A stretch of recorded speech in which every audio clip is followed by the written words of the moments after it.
उम्र मेरी 30 साल है। किस्मत ने मुझे बहुत जल्दी बेवा बना दिया। मेरे शौहर अच्छे आदमी थे, मगर उनकी मौत के बाद जिंदगी जैसे रुक सी गई। तन्हा रातें, सुनसान दिन और पड़ोसियों के ताने, यही सब मेरा सहारा रह गया था।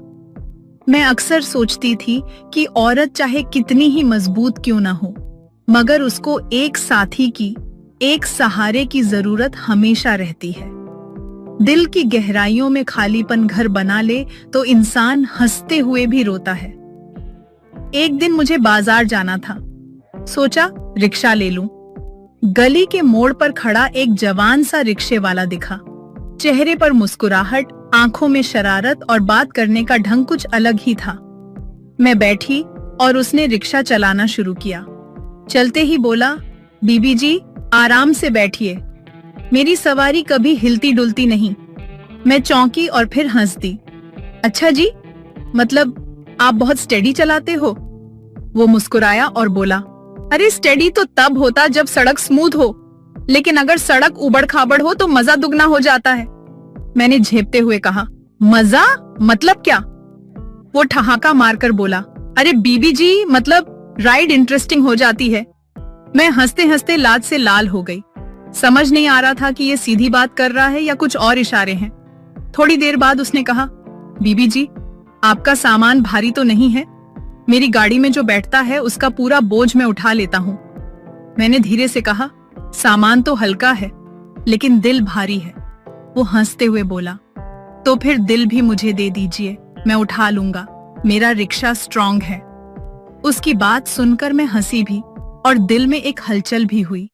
शायद लंबे समय के बाद किसी ने इतनी बेबाकी से मुझसे बात की थी।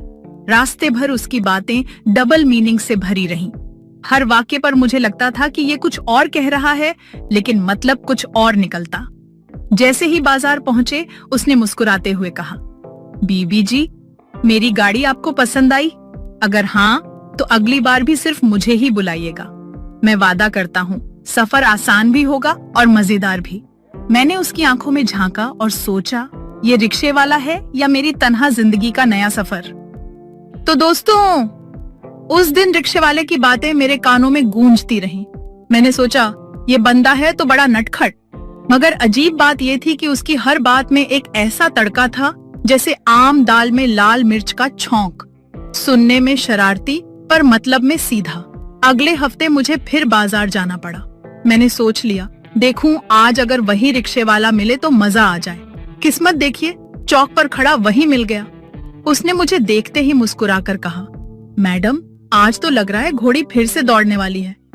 मैंने घूर कर कहा, क्या मतलब? वो बोला हंसते हुए, अरे मतलब ये कि फिर से मेरी रिक्शा पर सफर होगा और इस बार स्पीड डबल रहेगी। मैंने कहा, कहीं फिर से गड्ढे में ना गिर जाएं।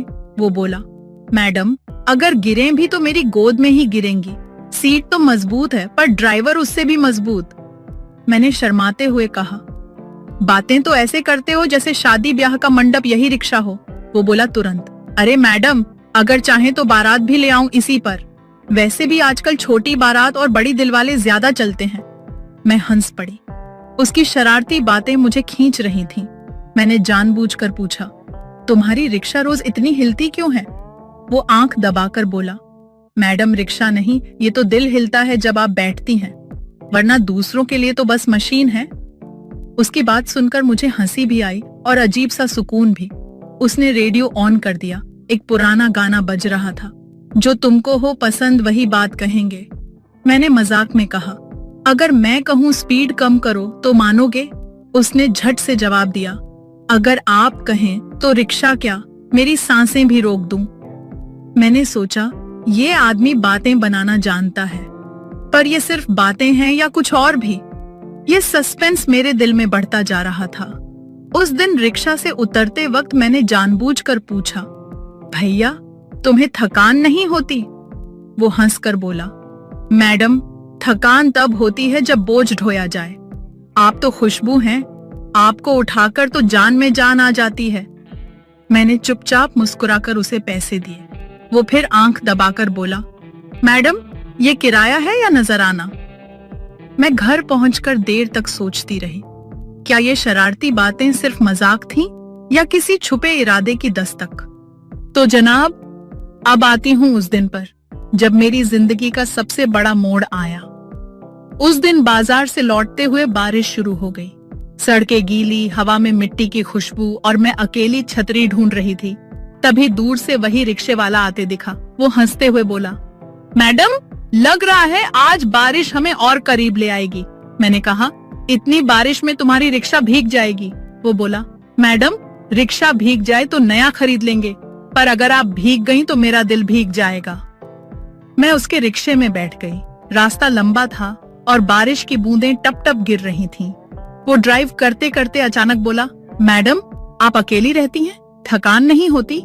मैंने कहा, थकान तो होती है, पर आदत डाल ली है। वो मुस्कुराकर बोला, अगर चाहे तो ये आदत मैं बदल सकता हूँ। मैंने मजाक में कहा, अच्छा, तुम डॉक्टर हो क्या? वो बोला, नहीं मैडम, मैं ड्राइवर हूँ, पर दिलों का डॉक्टर भी हूँ। उसकी बातें अब मुझे चुभने के बजाय अच्छी लगने लगी। मुझे लगा जैसे ये इंसान मेरी तन्हाई को समझ रहा है। उसने अचानक गाना गुनगुनाया, सावन का महीना, पवन करे शोर। मैं हंस पड़ी और बोली, तुम तो पूरे हीरो निकले। वो बोला, मैडम, हीरो तो वही होता है जो हीरोइन को हंसाए, और अगर इजाजत मिले तो उसे अपनाए भी। उसकी आंखों में वो बात थी जो किसी और में नहीं थी। बारिश थमी, हम मोहल्ले पहुंचे। उतरते वक्त उसने मेरी तरफ देखकर धीरे से कहा, मैडम, मैं गरीब हूँ, रिक्शा चलाता हूँ, लेकिन क्या आपको कभी लगा कि जिंदगी इस रिक्शे की तरह है? कभी हिलती है, कभी रुकती है, पर अगर साथी सही हो तो सफर आसान हो जाता है। उसकी बात सुनकर मेरी आंखें भीग गईं। मैंने पहली बार सोचा, ये मजाक और डबल मीनिंग बातें शायद सिर्फ शरारत नहीं थीं, ये उसके दिल की सच्चाई भी थी। कई दिन तक सोचने के बाद मैंने एक फैसला ले लिया। कुछ महीनों बाद उसी मोहल्ले में बारात आई। ढोल धमाका, रोशनी और सबकी निगाहें मेरे घर पर थीं। दुल्हन मैं थी और दूल्हा वही रिक्शे वाला।